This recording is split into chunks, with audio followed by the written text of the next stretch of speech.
असौ नासावंश तुहिनगिरिवंशध्वजपटी त्वदीयो नेदीयः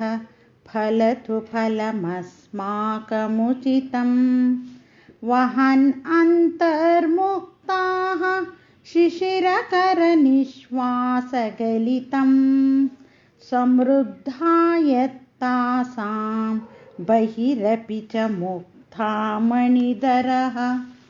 प्रकृत्या रक्तायस्तव सुदति दन्तच्छदरुचेः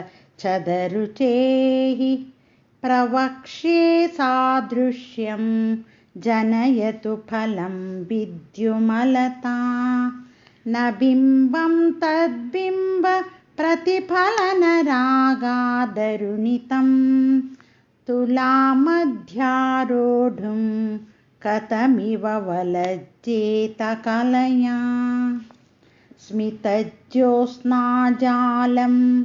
तव वदनचन्द्रस्य पिबतां चकोरानामासीत् अतिरसतया चञ्चुजडिमा अतस्ते शीतांशोरमृतलहरीमाम्लरुचयः पिबन्ति स्वच्छन्दं निशि निशि भृशं काञ्जिकधिया अविश्रान्तं पत्युर्गुणगणकथां रेडन जपा पुष्पच्छाया तव जननि जिह्वा जयति सा यदग्रासीनायाः स्फटिकदृशदच्चविमयी सरस्वत्या मूर्तिः परिणमति माणिक्यवपुषा रणे जित्वा दैत्यान् हपरुतशिरस्त्रैकवचिभिः निवृत्तै चण्डांशत्रिपुरहर निर्माल्य विमुखैः विशाखेन्द्रोपेन्द्रैः शशिविशदकर्पूरशकलाः विलीयन्ते मातः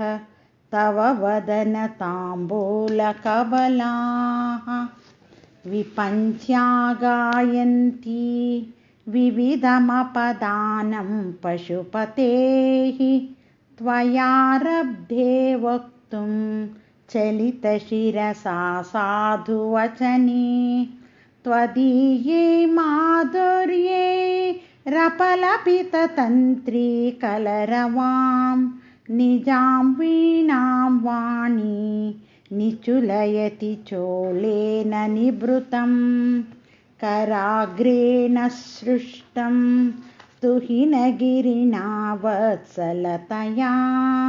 गिरीशेनोदस्तं मुहुरधरपानाकुलतया करग्राहं शम्भोर्मुखमुकुररुन्तं गिरिसुते कथं कारं ब्रूमः तव चुबुकमौपम्यरहितं भुजाश्लेषा नित्यं पुरदमहितु कण्टकवती तव ग्रीवादत्ते मुखकमलनालश्रियमियं स्वतश्वेताकाला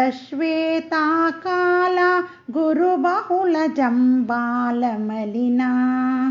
मृणालीलालित्यं वहति यदधोहारलतिका